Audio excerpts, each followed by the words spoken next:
आणि मागे त्या दोघी तिघी बिल्डिंग मधले आमच्या. बरोबर बरोबर. नमस्कार नमस्कार, सगळ्यांचं स्वागत. हाँ मामा मामी, आप बोलो इन दोनों के बारे में. जब हमको शुरू में मालूम पड़ा कि राजेश रेशमा से शादी करना चाहते हैं और रेशमा बॉम्बे की हैं, तो चूँकि मैं खुद नेवी में हूँ तो मुझे तो ज़्यादा परेशानी नहीं हुई, लेकिन राजेश के पिताजी और माताजी को कुछ अंदेशा था कि दूसरे कल्चर से लड़की आके हमारे रस्म रिवाज को निभा पाएगी या नहीं निभा पाएगी. लेकिन मैंने उनसे बात की और उन्हें समझाया कि ऐसी कोई बात नहीं है और मैं जानता हूँ कि बॉम्बे की लड़कियाँ अच्छी होती हैं और ऐसी कोई बात नहीं कि वो निभा नहीं पाएगी उस चीज़ को. तो उनको धीरे धीरे करके उस भरोसा हुआ और उन्हें ये भरोसा हुआ कि ये शादी हो सकती है. तो मेरा कहना यही था कि इंटरकास्ट मैरिज में कोई प्रॉब्लम नहीं होती है, इंसान को अच्छा होना चाहिए और शादी निभानी चाहिए. उसके बाद वो लोग मान गए इस बात को और फिर इनकी शादी हुई और आज वो बहुत खुश हैं कि रेशमा ने जिस तरह का किरदार निभाया है बहू के रूप में वो बहुत ही अच्छा है और सब तारीफ़ करते हैं कि बहुत अच्छी बहू साबित हुई है ये. राजेश भी खुश है और सभी लोग खुश हैं घर में.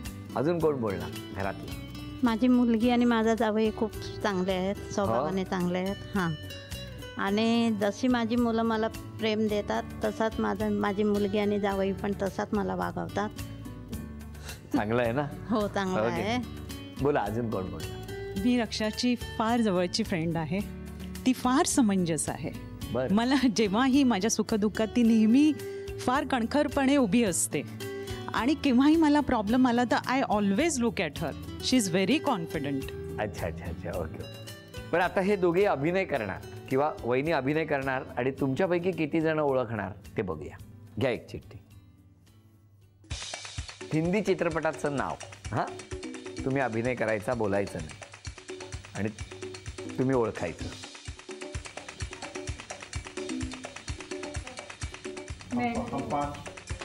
हां थांबा, ते करतायत अभिनय. थांबा.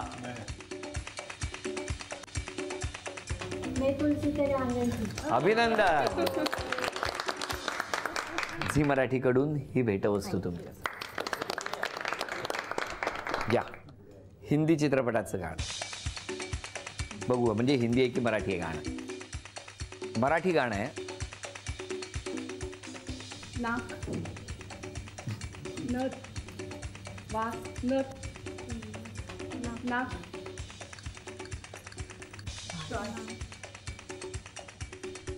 तिसरं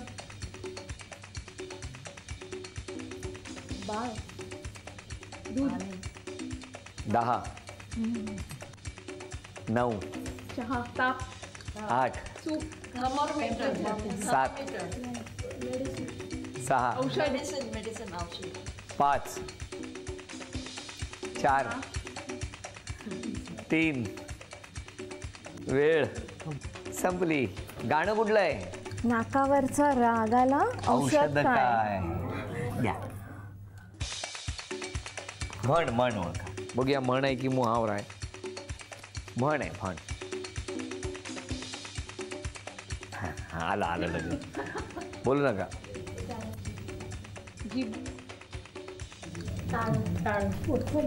लावली टाळायला. अभिनंदन. ही भेटवस्तू झी मराठीकडून तुम्हाला मिळाली. अभिनंदन. केप्रकडून ही भेटवस्तू तुम्हाला. अभिनंदन. आपकी 3 एक्सपेक्टेशंस क्या 3 अपेक्षा कुठल्या सांगा? 3 अपेक्षा में पहली अपेक्षा ये है कि मीन्स ये ज़्यादा काम में इन्वॉल्व नहीं हो, वर्कहॉलिक नहीं हो, अपने स्वास्थ्य का ध्यान रखे, स्वतःची काळजी घ्या. काय मान्य अपेक्षा? कधीपासून घेणार स्वतःची काळजी? आत्तापासून. दूसरी अपेक्षा है कि अगर ये कोई चीज़ मुझे बोलती है कि ये काम करना है तो मैं एडमिट करता हूँ कि ठीक है काम कर रहे हैं, लेकिन क्या होता है ना, काम हुआ नहीं हुआ और काम इनके ढंग से होना चाहिए, तो इसमें क्या होता है मुझे एडजस्ट करना पड़ता है. तो क्या होता है ना, रिपीटेशन होता है इनके ऑर्डर का, तो मुझे थोड़ा सा वो कम चाहिए. खूप ऑर्डर देता का हो तुम्ही? माझं जे पण आहे ते पूर्ण प्लॅनिंग आणि ऑर्गनाइज असायला हवं. मला ते मग ते तसं नाही झालं तर मला परत परत त्यांना सांगावं लागतं की हे कर असं. आणि वेळ असते त्या टाईममध्ये सगळी कामं व्हायला पाहिजेत असं नाही. काय मैं अपनी ओर से पूरी कोशिश करता हूँ, लेकिन हर एकूण अपेक्षा कुठे ट्रान्सफर झाल्या काहीच कळेना असं झालेलं. नाही करतात ते, पण त्यांनी जी अपेक्षा केली त्याचं काय? हाँ चालेल चालेल, किमान हो तरी. तीसरी अपेक्षा, हमेशा खुश रहें, अपने आप पे ज़्यादा स्ट्रेस मत लें, क्योंकि क्या होता है ना, लाइफ में सब कुछ समय पे ही मिलता है. अपने उससे पहले ना मिलेगा ना उसके बाद मिलेगा. दात गेल्यावर चणे खाण्यात काय वही. असं तुमचं म्हणणं आहे. तो हां मी काय चणे खाणार?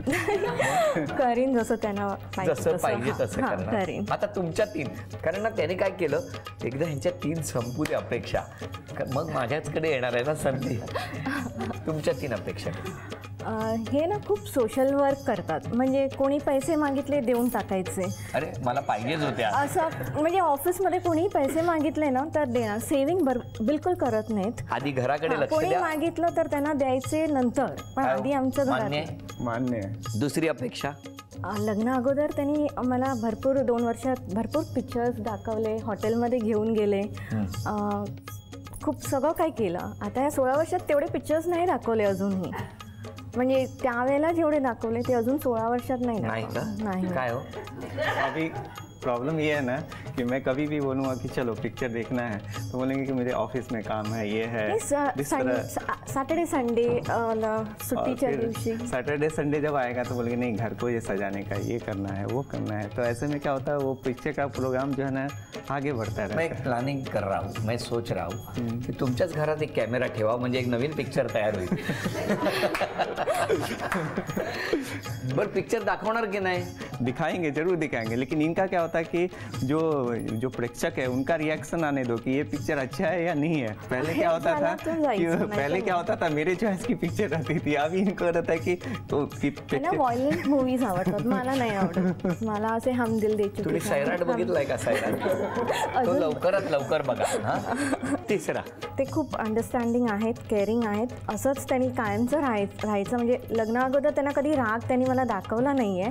आता जरा जरा कधी कधी होतोय, 2 मुलं आहेत, कधी कधी घरी होतं, तर राग न करता नेहमी केअरिंग अंडरस्टँडिंग राहणं त्यांनी जरुरी आहे. कुणाला सॉरी म्हणाल आज या निमित्तानं आणि कुणाला थँक्यू म्हणाल किंवा धन्यवाद द्याल? थँक्यू तर मी नक्कीच माझ्या आईला, आता बाबा नाही आहेत पण त्यावेळेला त्यांनी भरपूर म्हणजे हिंमत करून मला करायला दिलं, त्यासाठी त्यांना, माझे 2 भाऊ सगळे माझ्याबरोबर राहिले आणि त्यांनी मला हेल्प केलं म्हणून त्यांना थँक्यू. आणि सॉरी माझ्या इनलॉज ना, कारण हा मोठा मुलगा आहे त्यांचा, तर त्यांना असे भरपूर एक्सपेक्टेशन्स होते, तर त्यांना पण आता ते खुश आहेत तर काही प्रॉब्लेम नाही, पण त्यांना म्हणेन मी सॉरी.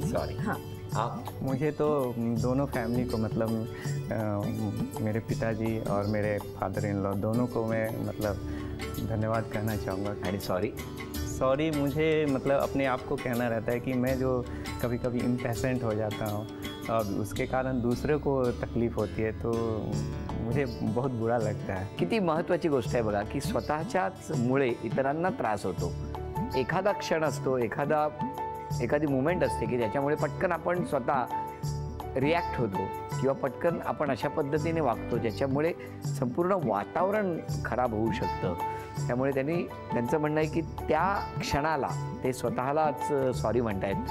खरं तर ही गोष्ट सगळ्यांनीच आत्मसात करण्यासारखी आहे. आणि आता झी मराठीकडून ही भेटवस्तू तुम्हाला. अभिनंदन. आणि वहिनींना तथास्तु पुणे यांच्याकडून देऊया ही पैठणी. तुमचं बालपण कुठलं? विक्रोळी. विक्रोळीला कुठे? स्टेशनकडे. तुमचं बालपण? विक्रोळी. कुठे? स्टेशनलाच. अरे वा. एकाच बिल्डिंगमध्ये. घर आहे की प्लॅटफॉर्म आहे तुमचा? तुम्ही कितवा मजल्यावर? आम्ही 2ऱ्या मजल्यावर. आणि तुम्ही? 2ऱ्या. भिंत तरी होती का ती पण पाडली होती?